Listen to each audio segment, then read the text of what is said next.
pretty clever bird, the parrot. He can actually talk, pronounce words. Of course, he has no idea what the words mean, so we never take him seriously.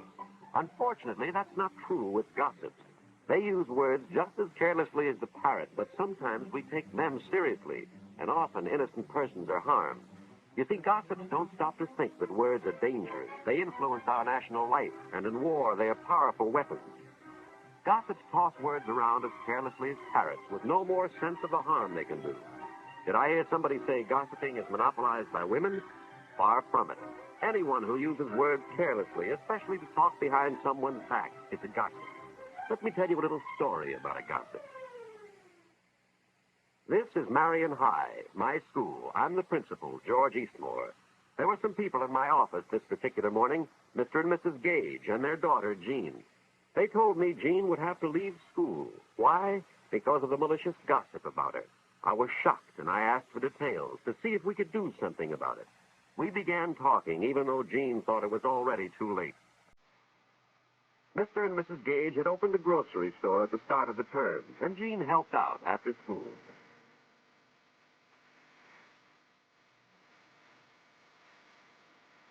Usually it's difficult for a boy or girl entering a new school to get acquainted and make friends.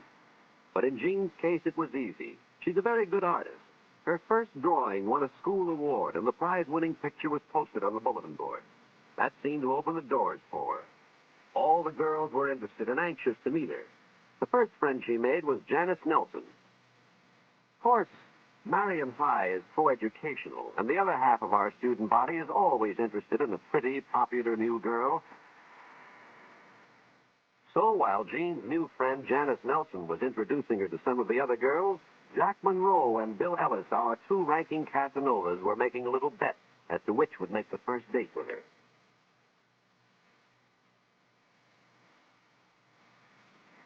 Bill Ellis made the first move. He was waiting on the steps when Janice and Jean left school that afternoon, and soon was off to a running start in the competition. Jack wasn't called the best broken field runner in Marion history for nothing. Besides, he still had some trumps in his hand. Like an open convertible, which had helped quite a few times in the past.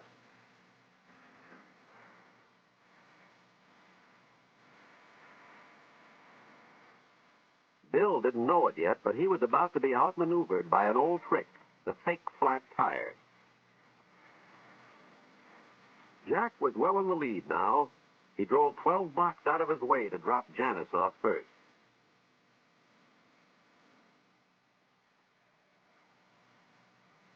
Then he took his time getting Jean back to the grocery store. Jean introduced Jack to her mother and father, and presto, he'd won. He had a date with Jean for Friday night. From the time Jack called for her and all during the afternoon and evening, Jean kept thinking to herself how lucky she was that her father had moved his store here so she could attend Marion.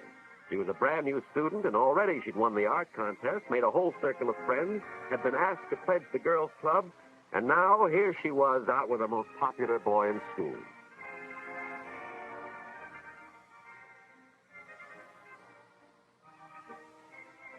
But when they drove home, Jean began to learn a little more about Jack.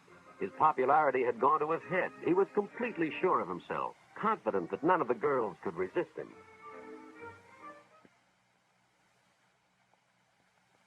Jean's slap didn't hurt his face, but it certainly injured his pride. He tried to laugh it off, but he was thinking that he'd have to get even. Jack didn't lose any time giving the other boys a highly colored version of the date. To regain his self-confidence and build himself up in their eyes, he added a few details, remarks about Jean, completely untrue. But then, gossips seldom worry about the truth. Now the gossip began to spread. Bill Ellis colored it a little more and passed it on. Then Christine Manners took over. First, she used her lunch hour to tell the story to every girl who would listen, and that included practically every girl in the school.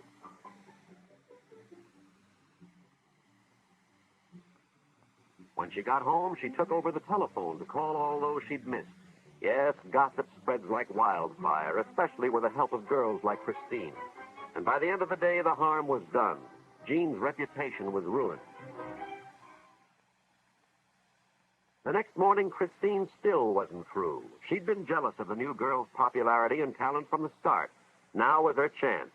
But the picture gave Jean her first inkling that something was wrong. She knew it had been torn down deliberately. She asked her friend Janice if she'd done something wrong, but Janice was too uncomfortable, embarrassed to tell Jean to her face. Everyone took pains to ignore her. She felt like an outcast, yet couldn't imagine why. Jean was hurt and bewildered. Marion High had seemed so wonderful only last week. Now it was like a completely different school. Gossip. Jean was lonely and miserable all week, but she was still hopeful that once she was initiated into the girls' club, things would be better. However, Jean had already been blackballed even before the club scavenger hunt had started.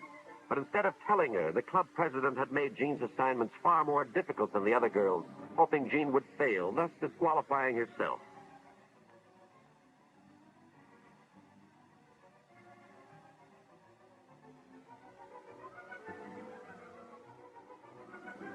Not knowing this, Jean started out on the scavenger hunt as eagerly as any of the others. She was willing to work twice as hard as the other pledges to be initiated.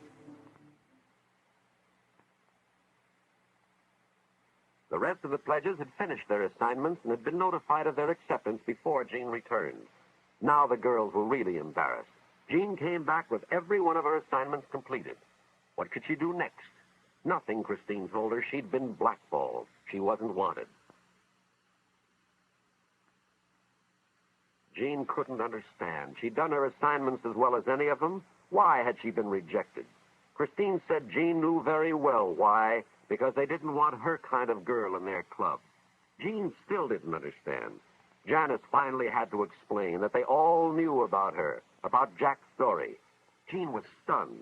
How could anybody believe that about her?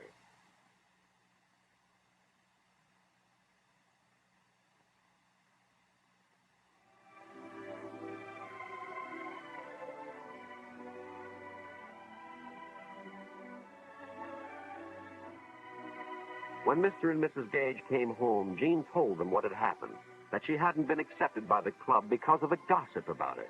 She said she was quitting school.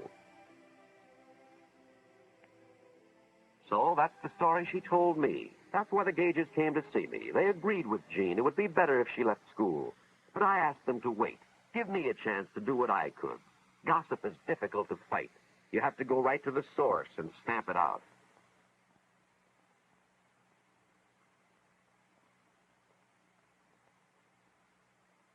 That's exactly what I did. I called in Jack Monroe, asked him point blank if he was the gossip. Jack was surprised. He thought only women gossiped. Men just, well, talk.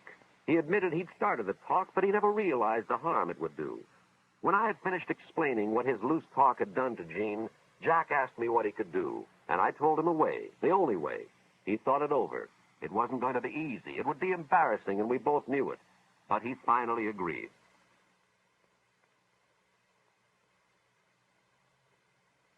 Give Jack credit. He went through with it. His voice broke a few times, but he managed to tell them all that there was nothing to the gossip, that he had made up the story and was to blame for everything. But that wasn't quite right. I told him that anyone who listens to gossip is almost as much to blame as the person who spreads it. We were going to discuss the problem in assembly, make the whole school aware of the danger, and make sure that no Marion student would ever again be hurt the way Jean was. The next day, the whole student body realized what they had done to Jean. Now they wanted to make it up to her. She made a fresh start and was soon one of Marion's most popular girls, one of our real leaders. What could have been another gossip tragedy had been a happy ending. But don't forget this. There needn't have been so much as a near tragedy if our students, instead of imitating this bird, the gossipy parrot, had instead copied three far wiser creatures, the three little monkeys, who see no evil, hear no evil, and speak no evil.